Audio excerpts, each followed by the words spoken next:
I am Dave M. Strom, member of the California Writers Club, San Francisco Peninsula, South Bay, and Fremont branches. I present most of my story, The Intellecta Rhapsody, from my book, Super Holy Hanson in Super Bad Hair Day. For Bugs Bunny, for Woody Woodpecker, and for Tom and Jerry, who have all danced to this tune. The shoulder of Highway 101 South, 30 miles north of Seaside City, a Saturday, 11:32 a.m. Not again, whined Super Holly Hanson. Kerpow! Went the ray gun barrel poking out of the Intellecta car's dashboard. Ouch! Holly's mighty superheroine face burned and itched and twitched, and her beloved blonde hair was smoking. So this is how Daffy Duck's face felt if Elmer Fudd's shotgun was from the planet Krypton. She jerked her fist out of the sparking hole she'd punched into the dashboard and growled, "You started it!" Negative, the Intellecta car monotoned. You made improper gestures.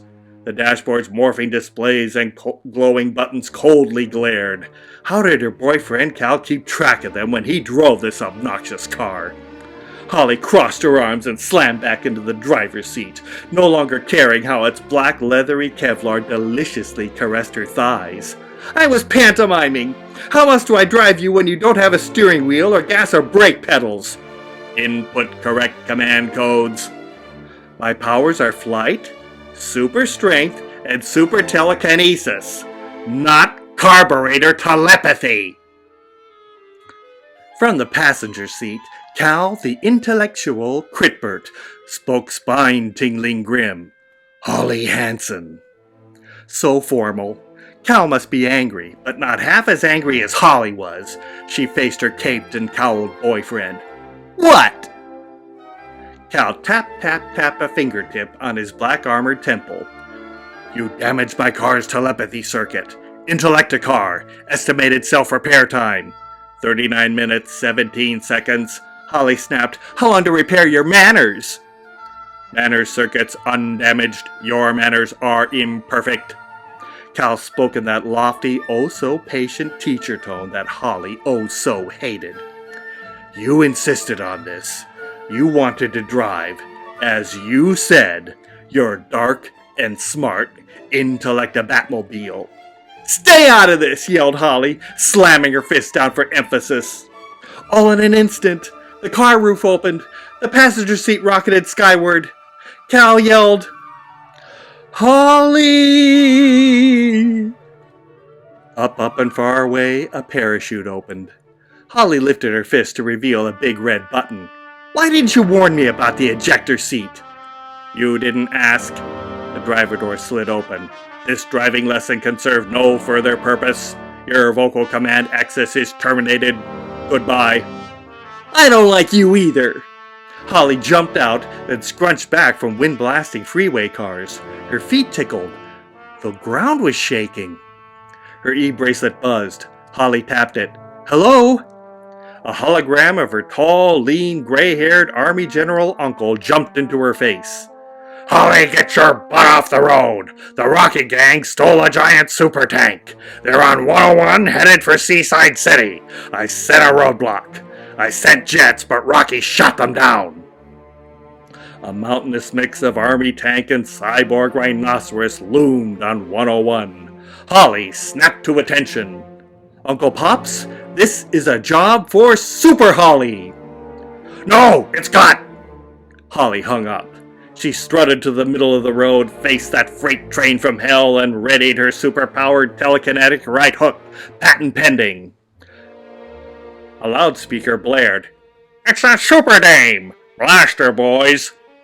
You got it, boss! Blorp! Green slime-drenched Holly, that fishy smell, green lutefisk, she slumped, so weak. Vroom! Rumble, bumble, thumple. Tank tread smushed Holly. Oof, ow, ooh, 2 feet into the road. Ouch, 200 tons right on Holly's beaky nose. Yeah, Rocky got you good. Yeah. Assisted circuits activated. A steel tentacle wound around Holly's waist, lifted her from her superheroine-shaped pothole, and plopped her into the driver's seat. The tentacle tip morphed into a rubbery sucker disc. "Oof, oof," said Holly as the sucker smushed on her face, then on her blue supersuit logo. "Hey, watch where you're sucking!" "Negative. I am programmed for cleanliness." Holly tried not to squirm. "It's just a machine, just a machine." "Can't you go faster? We have to stop that tank before it squashes my uncle." The sucker slurped along her arms and legs. "Negative. Vocal command access not granted." "That tickles." "Wait! No!" Holly's face flushed cold. "I need your help." "Negative. Awaiting designated driver." Holly looked out the windshield, imagining cars and civilians being mashed even now. "Cal won't get back in time. I have to stop that tank." "Negative. Green lutefisk can kill you. I cannot allow humans to be harmed."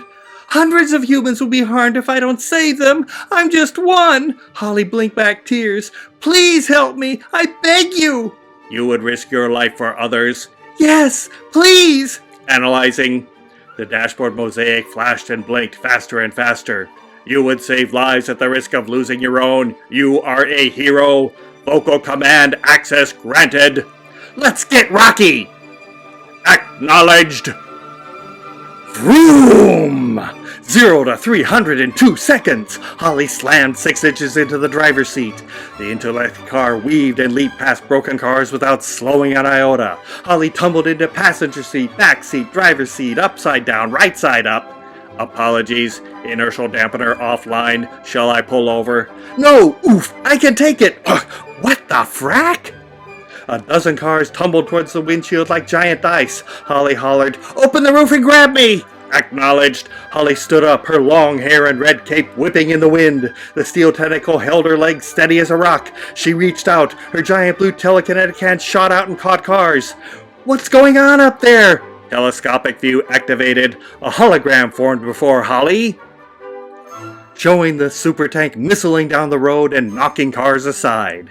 "Get off the road! Bump! Get off the road! Bump! This is Rocky's road! Hey, Rocky made a funny! Rocky Road! Laugh, boys!" "You're funny, boss." Holly set cars aside.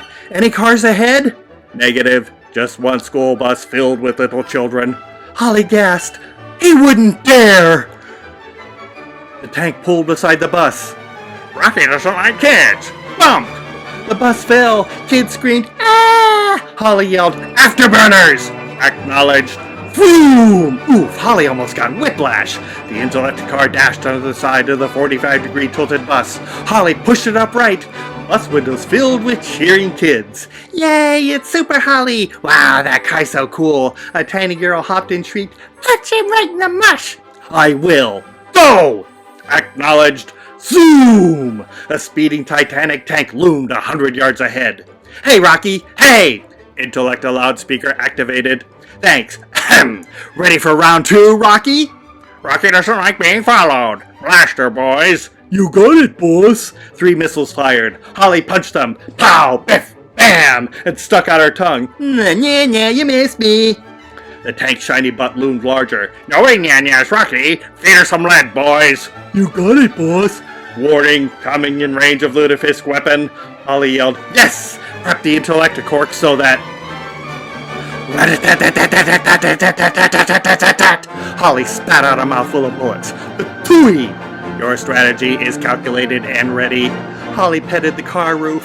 "I love you." Acknowledged. Roadblock contact in 40 seconds. Holly reared up to her full 6'1" and shook her fist. "Turn around, Rocky, or are you scared?" The tank didn't slow. "Rocky doesn't listen to dames. Yeah. The roadblock was dead ahead. "Hey, Rocky!" James Cagney had more gangster in his little finger than Edward G. Robinson had in his entire body. "Nobody insults Rocky's idol! Load the green stuff, boys!" "You got it, boss."